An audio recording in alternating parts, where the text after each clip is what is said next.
अभी तो यासीन मलिक को पकड़ के अंदर डाले, ये प्रधानमंत्री जी के निवास में जाके उनको बिरयानी खिलाते थे। ये लोग इनके क्या अपेक्षा करते हैं, इसीलिए लोग उनको तिरस्कार कर रहे हैं ना। जिनका नाम ले रहे हैं डॉक्टर मनमोहन सिंह, कोई इस देश का एक भी आदमी बोल सकता है कि मनमोहन सिंह साहब देशभक्त नहीं थे।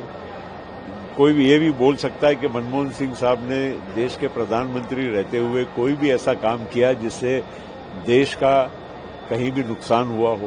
कांग्रेस पार्टी और डॉक्टर मनमोहन सिंह की गवर्नमेंट ने 12 साल में पाकिस्तान को अलग थलग करके रखा। लोग टेररिस्ट के साथ, हफीज वगैरह के साथ तो संपर्क में थे, तो पहले भी आता है, एक एफिडेविट के द्वारा हुआ है। मीन्स इनका अप्रोच क्या था? आज देश में टेररिस्ट एक्टिविटी क्यों कम हुआ है? क्योंकि हमारा अप्रोच बहुत स्पष्ट है। ये नॉनसेंस हम टॉलरेट नहीं करते।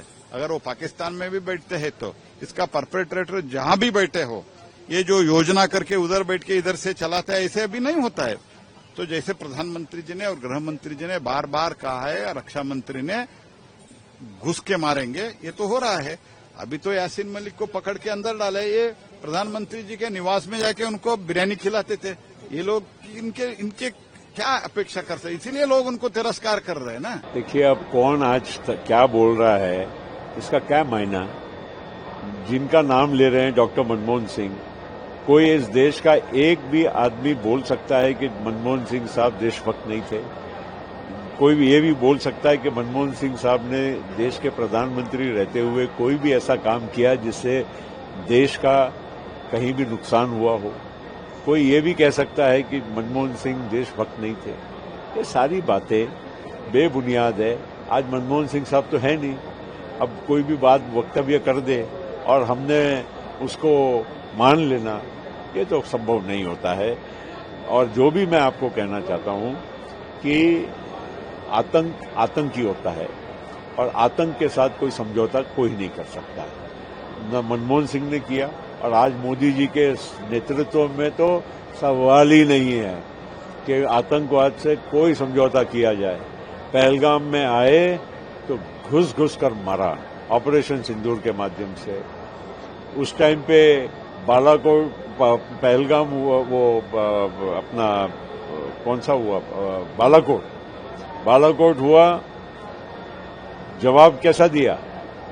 तो ये है मोदी जी की आज की रणनीति, आज की जो हमारे भारत की सरकार की जो नीति है, इससे कहीं आतंक का समझौता नहीं हो सकता। एक खूंखार आतंकवादी के बयानात या उसके एफिडेविट को क्या जो देते हैं, जो कि जेल में है और जिसको हमेशा जो है वो आतंकवादी घटनाओं की वजह से जेल में रहा और इस तरह की बयानबाजी करके अपने बचाव में कुछ कहता होगा और जो जेल में है कुछ कह रहा होगा, कुछ कहलाया जा रहा होगा, उस पर मैं टिप्पणी नहीं करना चाहता।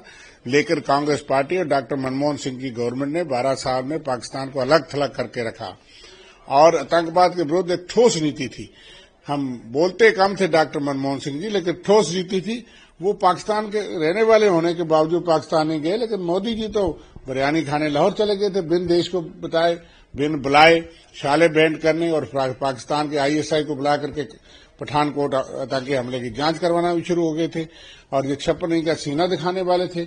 लेकिन जिस पाकिस्तान ने यहाँ लहूलुहान कर दिया, यहाँ पहलगाम करवा दिया, यहाँ आतंकवादी घटनाओं को इतना बढ़ावा दिया और उस जनरल को, वो खूनी जनरल जो है, उसको बुला करके अमेरिका का राष्ट्रपति जो इनका दोस्त है वो लंच करवाता है और बार बार उसको ऑनर करता है।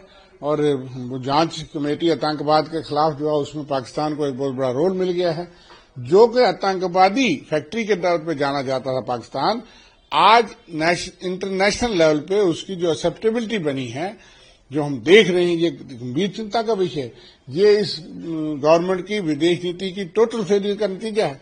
2 मुल्क हमारे साथ, इटली और इजराइल, थोड़े से खड़े हुए ऑपरेशन सिंदूर और पहलगाम की दर्दनाक घटना के बाद। तो ये फेलियर नहीं है मोदी गवर्नमेंट का। और उसके बाद अब सऊदी अरब के साथ भी उसका समझौता हो गया कि पाकिस्तान पे हमला सऊदी अरब पे भी समझाया जाएगा। तो ये खतरे तो बढ़ रहे हैं और आप कांग्रेस की नीतियों पे जो उस पर एक आतंकवादी के एफिडेविट पे सवाल उठाएंगे, जिस कांग्रेस ने और मनमोहन सिंह ने पाकिस्तान को एक्सपोज करके अलग थलग करवा दिया, इतने सैंक्शन करवा दिए, आतंकवाद को यहाँ बिल्कुल कमजोर करवा दिया और आपकी नीतियां ठीक नहीं।